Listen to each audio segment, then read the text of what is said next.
we're doing the scene, and she morphs into almost, it looked like an animal, a reptilian of sort. I mean, her face, and I'm sitting there like continuing my character, trying to keep straight with what I'm doing, and I'm watching what's going on, and I was in shock. I know this is going to be a little outrageous to some people. I believe there's probably at least 30% of the people, the actors, and maybe a little bit less of crew that are programmed, that are program multiples. The world keeps lying, but he won't retreat on his quest for truth. Yeah. Truth, quest for truth. They can't stop me, they can't block me. Moving through, got that fire, they can't block me. Quest for truth, breaking chains, making waves. That's what I do. When they hate, I create. And so today we're going to be talking about Hollywood, the corruption that goes on there, why he left, and then we're going to introduce to you what he's doing now. So guys, stay tuned. This is going to be an awesome broadcast. David, welcome to the show. John, it's so good to be here, and so good to be with your audience. Such a wonderful experience at the conference that we had, and thank you for the kind words of introduction. Absolutely. I'm really glad you came. I know that I had been wanting to meet you for a while. I think I've known about you for several years. I just interviewed some of the guys at Skywatch, which is unique to me. I haven't interviewed them forever, but I've been listening to a lot of the stuff and a lot of these different people for a while, but I don't normally do interviews. So I started this channel specifically to do this so I can highlight what other people are doing as well, because I think it's really important to know that there are people in all aspects of society that are chosen to do a certain task. And so when we get started here, David, tell people what they should know about you. Yeah, thanks. I started as a songwriter, John, in Nashville, Tennessee, many years ago, and had some hit records. And I went to LA to pitch my music, but they didn't accept my music, but they thought I was an actor. So I did this, impersonation of Clint Eastwood, and I know what you're thinking, punk. They fire five shots or only four. Go ahead, make my day. And I got the lead role in this chop suey film, and I didn't know martial arts, but through all of these years of God putting me in these situations of making movies, acting and directing and producing and writing, some 55 movies later, I came out of Hollywood kind of as the guy. I was kind of like the B movie star guy, king of the indies in the 90s and early 2000s. And I didn't understand it until years later when God gave me Last Evangelist. God was preparing me all those years, John, in Hollywood, giving me credibility, experience, that type thing, in order for me to bring to the body of Christ what I believe is my key, my assignment in life, which is the Last Evangelist TV series. I'll tell people why I left Hollywood, and maybe they'll understand this. Is, when you leave something, you don't really leave it. You take it with you, but you just go somewhere else with it. Okay. So what do I mean by that? What I mean is we're all making our own Hollywood now. John, you got your own Hollywood. You have a camera. You've got a power of broadcasting. You have a lot of people listening to you. I mean, really, that's what Hollywood is. It's communicating to other people through a camera, through media. Okay. And so I didn't really leave Hollywood. I left the geographical space of Hollywood, and I left that space, California, and I took Hollywood with me. So I'm making my own Hollywood now. Hollywood, you might say. It's a way to go. I know that Hollywood has, well, when people hear Hollywood, that has a lot of connotations with it, and a lot of, especially Yeah. to believers, you have these negative aspects of it because Just even the word Hollywood, it comes from the holly tree that supposedly is where the witches make their wand and they're broadcasting out. And I think people need to understand that that is a reality probably. And I'm sure that being in Hollywood, you've probably ran into those specific things and ideas going on in there. I've talked to several people that were from there and just the kind of stuff that goes on there.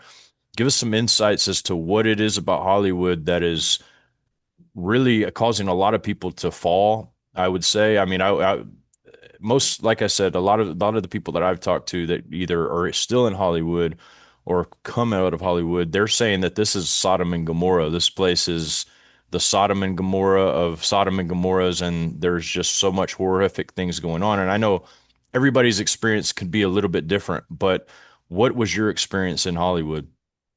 Yeah, good question. Let's go deep if we have time. Yeah, we got time. Kind of like a root canal. We have here a lot of truth decay. So let's get rid of some of it. And I talk about this is not a plug for my book, but I have to talk about this is my life story. End Times Investigates about Hollywood, mind control, and everything I'm getting ready to talk about. And by the way, Tom Horn was very instrumental in my book and even in Last Evangelist. And Tom, as you know, passed away, went on to be with the Lord, but Yeah. he created Skywatch. Okay, so Yeah, here I it just is. interviewed Joe Horn like last week actually. He was on the broadcast. So, and I mean, Tom Horn was the guy that I'm telling you, like, I listened to him for years before I ever thought about stepping into the podcasting. I was doing music in the music scene, record label stuff, and booking shows. And Tom Horn, man, what a guy. Anyways, go ahead. Yeah, no, I totally agree. Okay, so let's go back to the beginning because, there's a lot of rhetoric coming out of people that come out of Hollywood and not anything against the people you've interviewed because I don't know who they are, but it's people I listen to and I go that they're either they're listening to somebody else and then they're giving their own interpretation. Hollywood was not the Hollywood sign. It was nothing more than a subdivision that was created by a multimillionaire back in the early days, and it was a subdivision had the sign Hollywood. Hollywood was just a farming community back in the 20s and 30s until the Keystone Cops, who were filming in New York, they were making movies. They couldn't keep filming there because Edison and the family had a patent on the cameras, had all kind of issues going on there in New York. The unions were coming down on them, and the weather was bad. So they decided to head to California because it was good weather year round. There was no unions. They could, film freely, right? So that was 20s and 30s. Now you go, well, okay, how did it get from that to what it is now? Okay, let's go back even further. California was cursed from the beginning, meaning that it is cursed with Catholicism. It's cursed with religion. A lot of Mexico infiltrated the land, the geography part of California. There's missions all over the place. John, this thing's got so many demons of religion and Catholicism. So it had a curse on it from the very beginning. So that was the foundation, you might want to say. And from that, nothing good could ever grow out of it. It tried to, but it never made it. And case in point, going back to the Keystone Cops and all the studios started going there and opening up, MGM and Jack Warner and all these guys. They were Jews, many of them from Russia. And they opened studios there and they started making movies. But at that time now in the 40s, 30s and 40s, and even the 50s, it was owned by Jews mostly, and it was very Judeo-Christian. It had a respect for God, reverence for God. A lot of these Jews, they would respect Christianity. They weren't Christians, but they would respect it, and that's where you got movies like the Ten Commandments and Ben-Hur and so forth. And people I worked with, Tony Curtis, comes out of old Hollywood, Martin Landau, Ernest Borgnine. These are guys that I starred with, directed, produced. I was friends with them, spent a lot of time with them. I was a young kid going into Hollywood. They were older, going out of, you might say, out of season. But they all had a fundamental foundation of faith. Okay, even though it was Jewish and some of it wasn't really anything, but they had a respect for faith. And then it got taken over in the 80s and 90s, which is when I was there. It got taken over by China. And people don't Wow. understand China owns a lot of California. I had Uh, no idea about that. That's something very unique and new that I've ever heard. Yeah, I mean they bought a lot of the studios. Even Sony, if you look at PureFlix, the Christian platform, which we can talk about that later, it's owned by Sony, right? Mm. So there's a lot of evil that has taken over the space of Hollywood. And so through the years, it's produced people like you see now in the entertainment industry, godless people. Okay.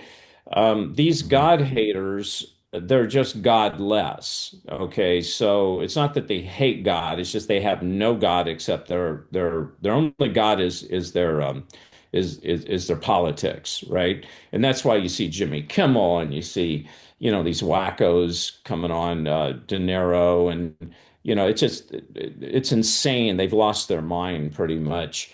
It's one thing to have a belief and keep your big mouth shut. It's another thing to sit out there and start spewing off all their nonsense, George Clooney and all that.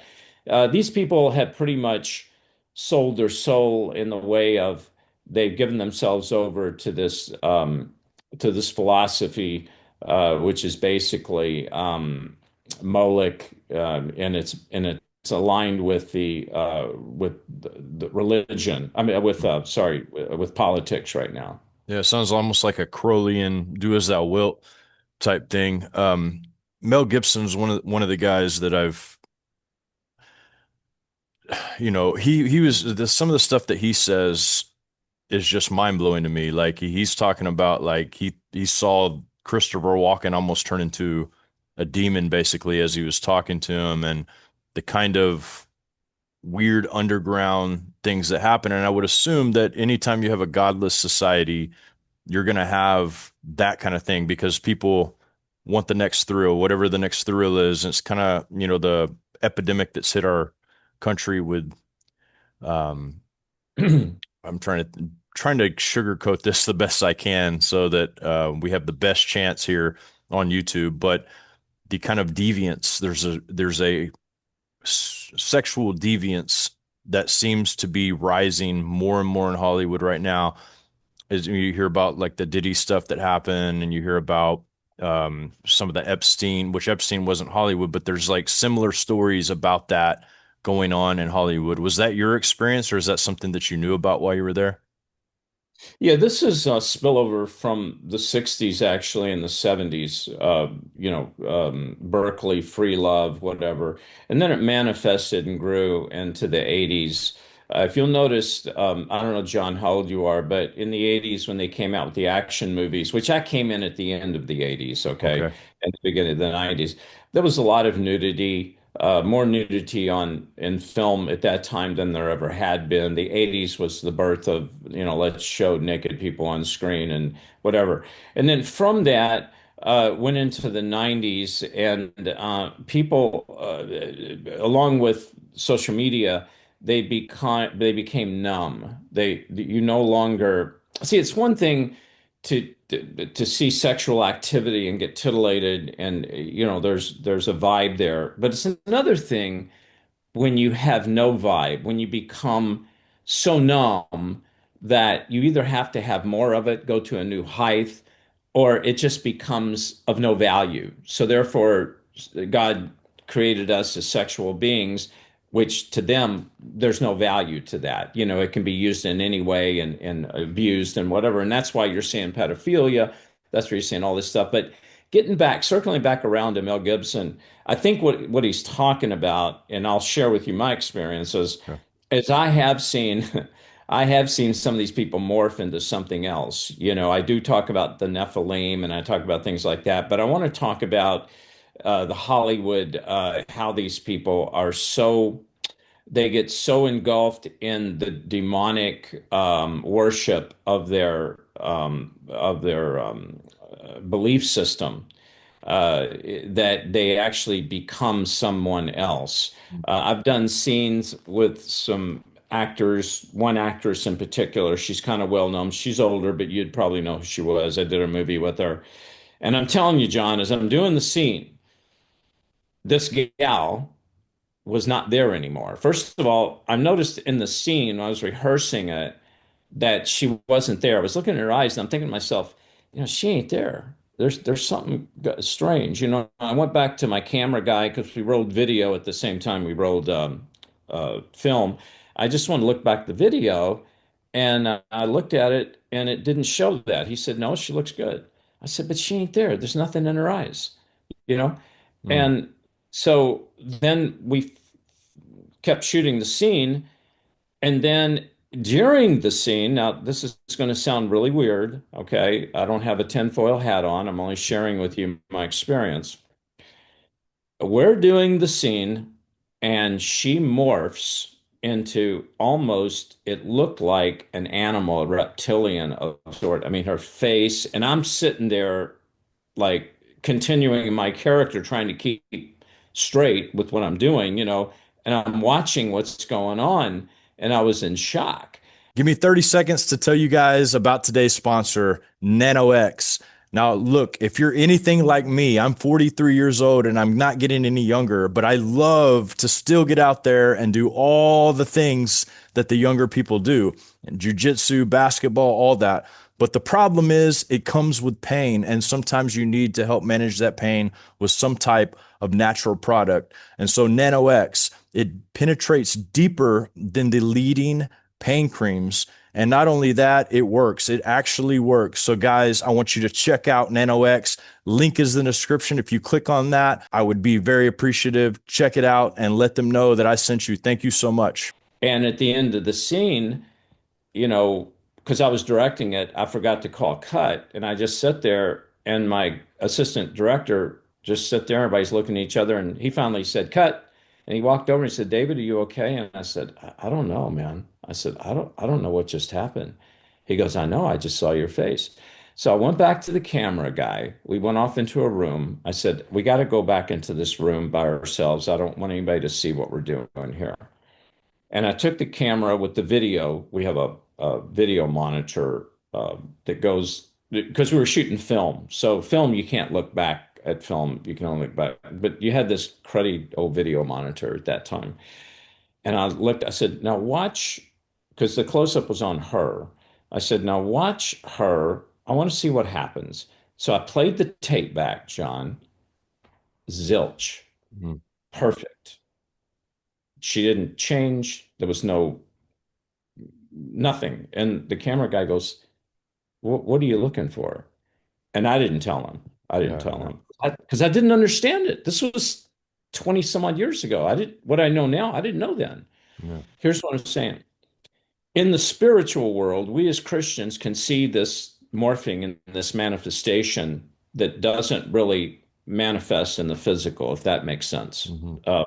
So what Mel Gibson saw, I believe, was in the spiritual. He's a spiritual guy. He comes from Catholicism and all that. I get that, but he's spiritual. He made Passion of the Christ, and you know, and for God's real believers in these last times, we're going to see these demons. We're going to be able to see them manifest in the spirit, even though in the flesh they may not, where other people may not see it.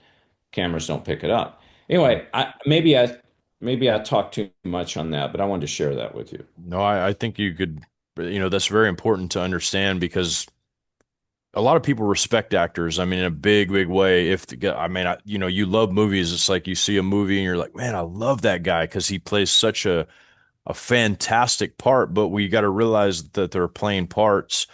And as you said, a lot of these people have sold their souls to kind of get where they're at. And I've realized through my own journeys, and there's kind of a level I feel like there's like kind of, especially if you're in an industry, there's a level you can get to, and then if you want to get any higher, you have to like kind of compromise this or you have to compromise that. And they just kind of test the boundaries until eventually you're left with no boundaries anymore.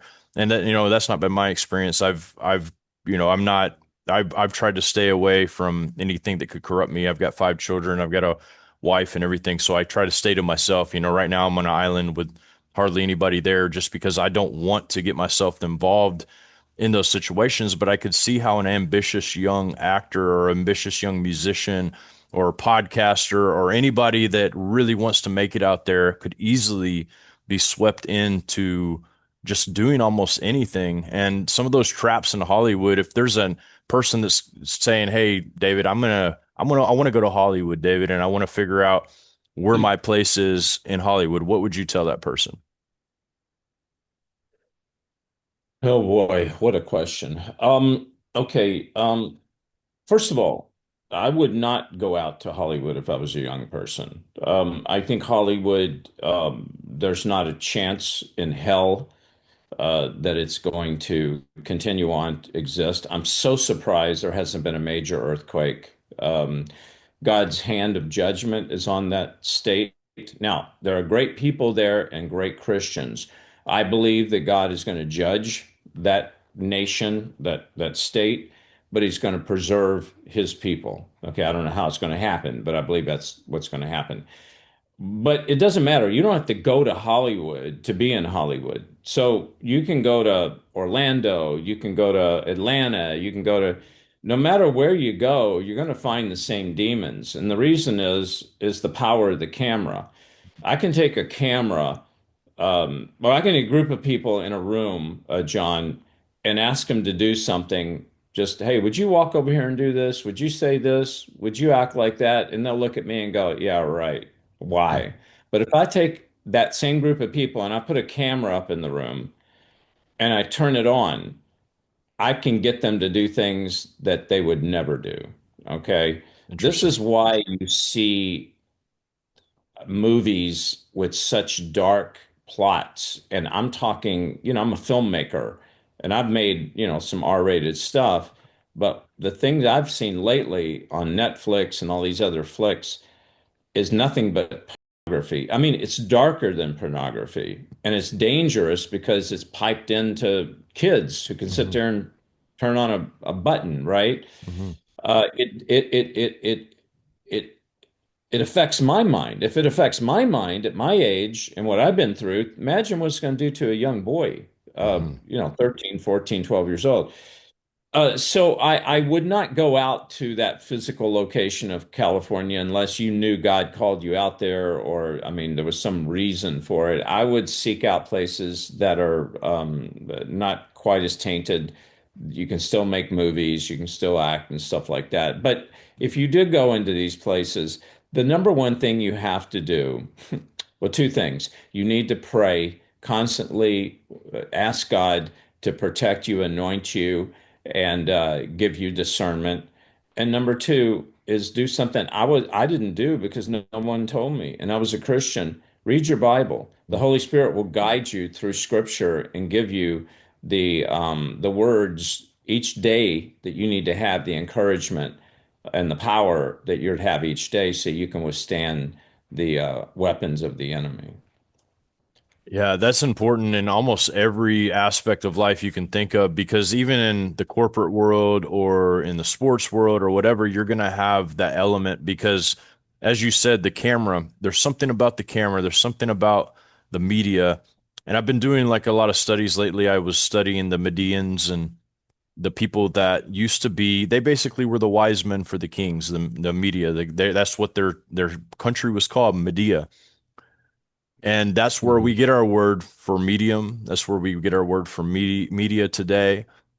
And when you have the power of influence, nowadays they call people influencers, whatever.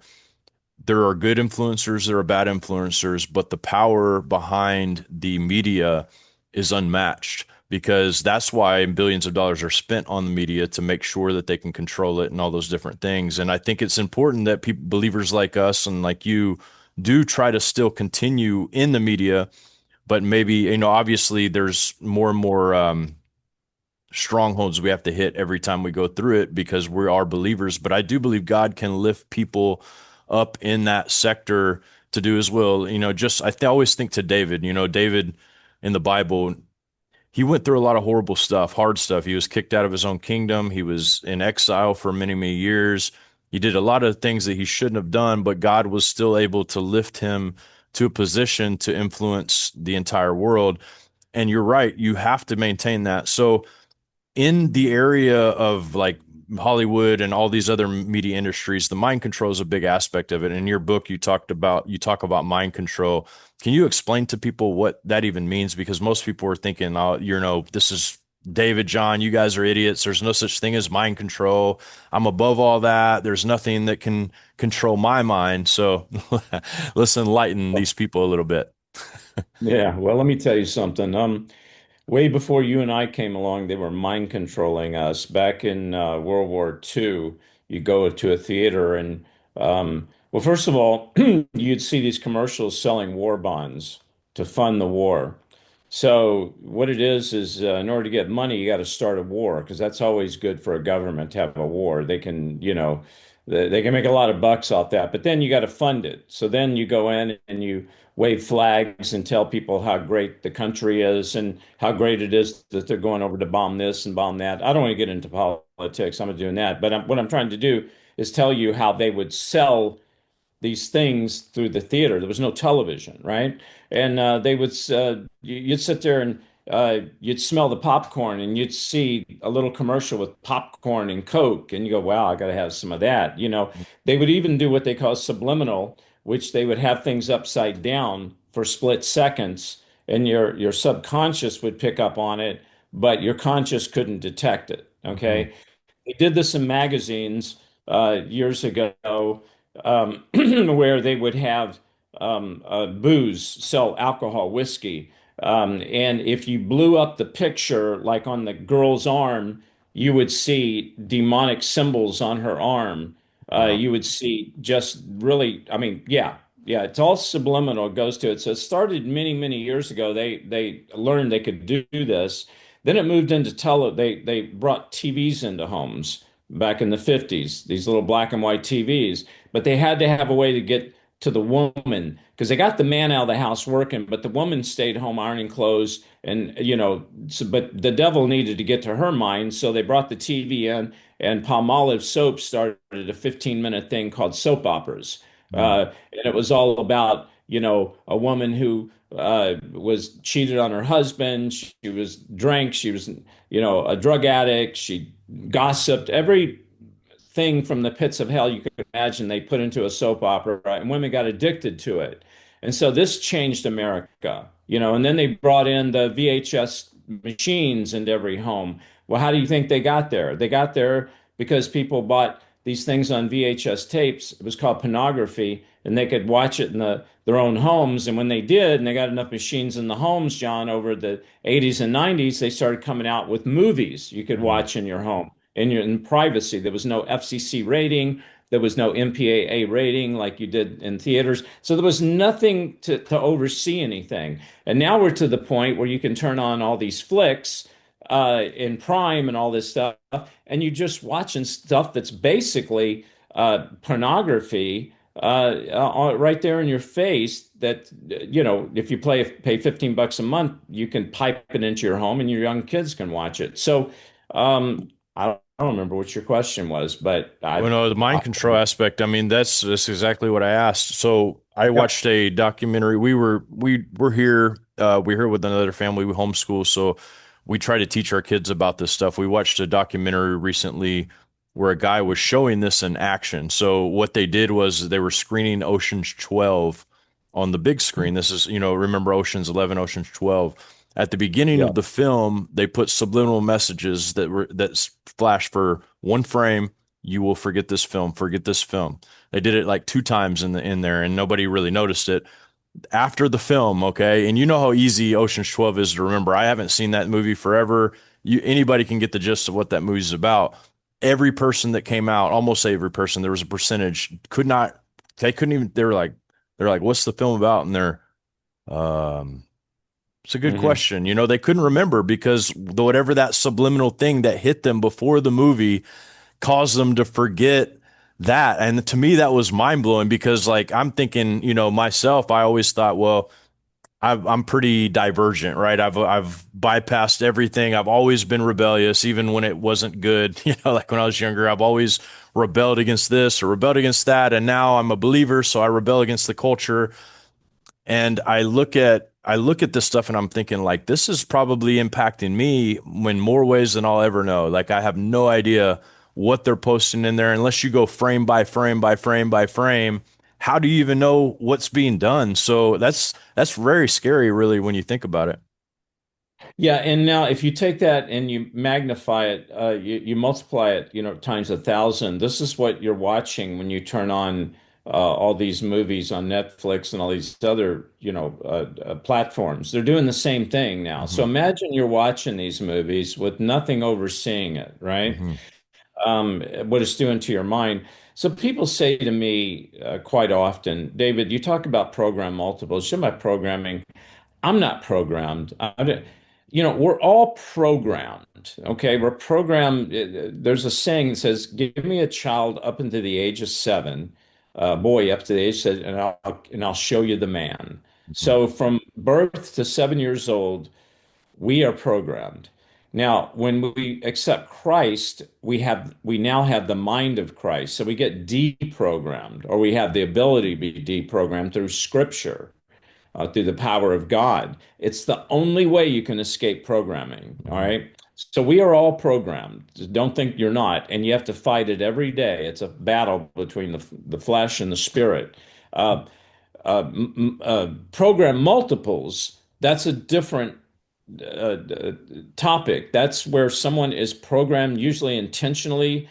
Whoever's doing the programming has an agenda. It's either by a coven or corporately by a group of people, or even by onesies and twosies that have been programmed themselves, or they were sexually, offended themselves, so they lay it on someone else. And so therefore you have so much pain, you become split Yes. depending on how many personalities they want to give you and what they're going to lay on a certain personality to carry out a task or an agenda. So that's program multiples. Mhm. That's different than you and I being programmed. Okay. So I Absolutely. just want people to understand the difference. Absolutely, yeah. And you're right. I mean, no matter what, we are a sum total basically of everything that we've seen, heard, everything that we've been through. That's who we are. And so definitely there's a programming aspect involved. Our brain is so much like a computer. It's just unreal the way that actually works. And Mhm. really, you're correct, man. When in 2010 is when I became a believer. You know, before that, I went to Christian school. I actually went to Bible college, but I was a rebellious kid. I got kicked out of Bible college, and I took that in my mind. I took that as a sign God didn't care anything about me. So I was like, okay, well, game on. I'm just going to do whatever I want to do. And so I did for many, many years. And that programming was all I was. And it took me being in jail long enough to be sobered up to realize that I am a product of my environment and I'm always going to be here unless God steps in. And that's when I cried out to God and said, if you care about me, please help me. I don't want this anymore. I hate this. And then his spirit was able to speak to me. And now, I mean, we all are programmed in some ways. Our body, just think about it. Our body wants to eat sugar, which is horrible for us. It wants to do, drink alcohol, whatever we can do to inebriate ourselves. Any pleasures that we can do, we want to just bountiful. But there's that spirit inside that's like, it's not good. Let's not do that. Let's not do that. This is not good. And so you're right. That programming is real, but only the Holy Spirit can break that. And I think that's an important point that you made there.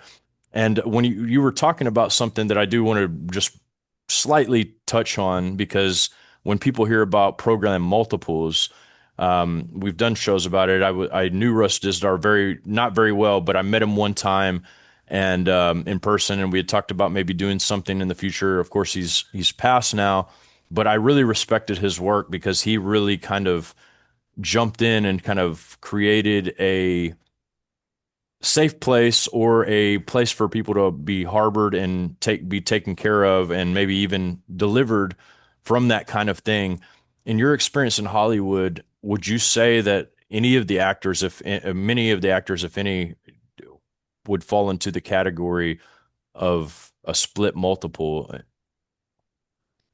Oh, absolutely. Absolutely. It's running rampant. And by the way, on Russ Dizdar, Russ and I were good friends for many years. I don't know if you've seen, but I did a lot of videos with him and Absolutely. we, we dove into these things and we talked more off screen than we did on. And I created a channel, a tribute to him on davidheavener.tv. If you guys want to go there and watch it, we have like 1,200 shows. But getting back to Hollywood, I'm gonna I know this is going to be a little outrageous to some people. Um, I believe there's probably at least 30% of the people, the actors, and maybe a little bit less of crew that are programmed, that are program multiples. They've either been programmed because their parents abused them, their parents were programmed, so their parents inflicted the abuse on them. They split. Usually that's one or two personalities because there's no agenda behind it except to carry out the person's offense that was against them, to pass it on. Or they've been programmed by a team, a coven, or a group of people with an agenda. I don't know the percentage of that, but I do know that there's many program multiples running around that town. The reason is there's a couple of things that follow a program multiple. Number one is do you have a loss of time? Is there have you lost time? Many of them can't remember their childhood, and then a lot of times voices. Okay, so I got to know a lot of people there intimately, as friends and professionally and so forth. And at least two of the major stars I worked with had some type of program multiples. We had conversations. Now, at that time, I didn't know what it was called. My background is a social worker, so I knew DID, dissociative identity disorder. I knew that. I understood that. And I Mhm. understood enough of it to have a conversation, but I didn't understand how to attach it to the spiritual world like I Yeah. do now. So the answer is yes. There's quite a few, and I think it would really shock people at who they are and who they watch on screen. And I'll tell my wife every once in a while, I go, he's programmed. That's a Mhm. multiple. That's a multiple. I wish I could say names. I'm not going to, John, but Yeah. because it's not going to serve a It purpose. won't help anything to say their name. It just, if It's not. anything, it'll just bring them more persecution in the long run. We really need to be praying for these people, but Yeah. there's a purpose for this splitting of high level people. Do you understand what that purpose is? I'm curious to what your thoughts are on what the purpose of splitting these very rich and program people, because I've seen even an heiress of a major billionaire heiress of a major company that we'd all recognize. And as you, I'm not going to mention the name, but this girl lives in a place in Hollywood, Hmm. and she doesn't even know where to buy forks. Let's put it this way. I know, like, I'm just telling you this story, but she doesn't know how to buy forks. This is all the truth. Her child walks through the house, poops and pees on the floor, maid cleans it up. She has a Hmm. handler that comes pickers her up, takes her everywhere she goes. Really no real life of her own, but yet she's an heiress to a major billion-dollar company.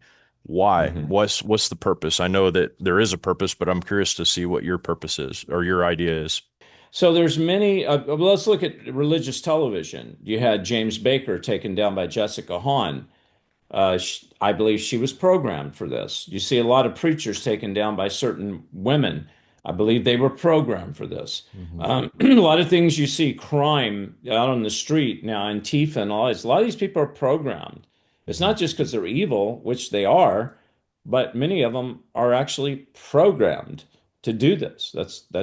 That's their assignment.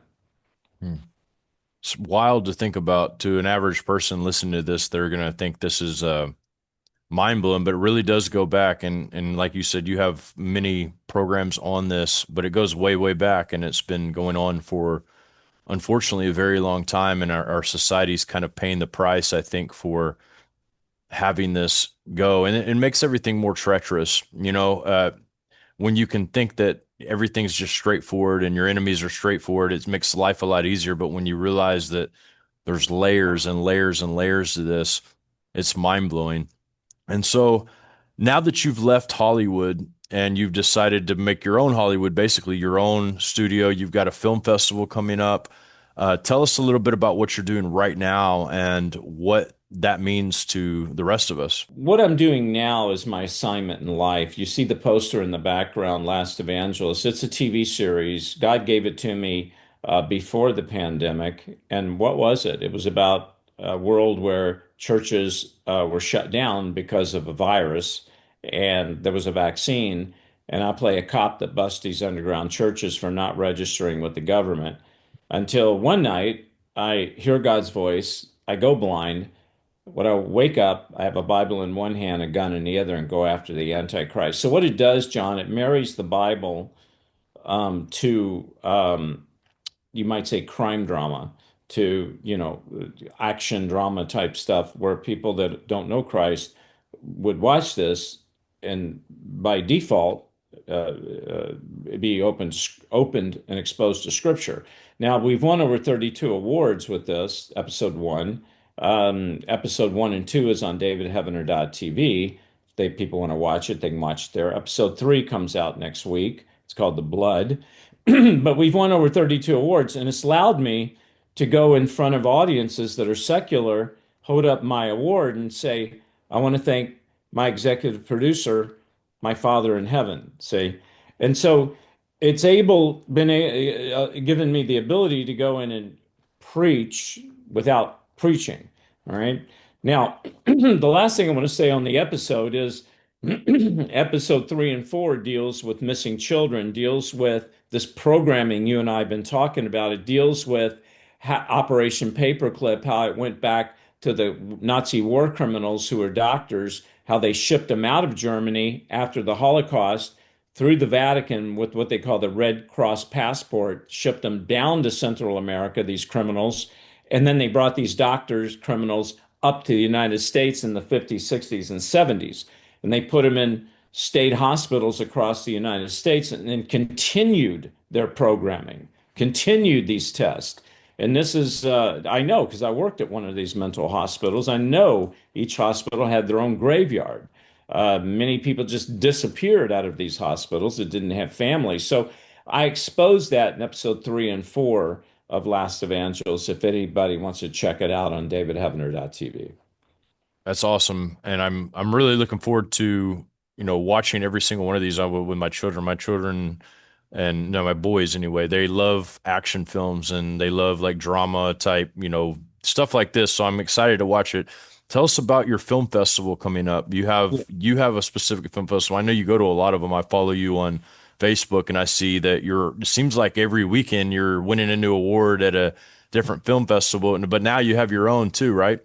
Yeah, God called me to do this, John, just 4 months ago, because there were things that were missing, especially at the Christian festivals. And there's a few good Christian festivals I've been to, but for the most part, they treat it just like secular, and it shouldn't be that way. This is a festival. It's called lastevangelistfestival.com. It's a festival where we're going to pray over each and every artist that comes there, actor, filmmaker, musician. It's a film and music festival. We're going to pray over you. We're going to encourage you. And this is what we have to do. Look, our talent is our gift from God. What we do with it is our gift back to God, John.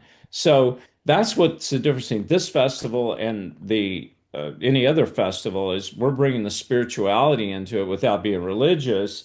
So right now there's 2 days left, today and tomorrow. I don't know when this is going to drop, when you're going to air it, but This week. Wednesday night, midnight, it ends for you to send your clip in for your actor reel, or if you've got a short film or a film or your music video or your song. Okay. So yeah, so even John, I have a category of testimonies where a person, you don't have to be a filmmaker or an actor, get your iPhone. You have 3 to 5 minutes or even longer to tell your testimony. Hi, my name is David, and here's what I've gone through, and I want to encourage you guys and tell your story. And you can enter it into the festival, and people can hear and see your testimony. It's a great way to get the word out to people to encourage the body of Christ, go to lastevangelist.com. I'm sorry, lastevangelistfestival.com, click Film Freeway, and you can upload your film or whatever, your testimony, music, whatever there. Or if you want to buy a ticket, just go to lastevangelistfestival.com and buy a ticket. It can be online or in person.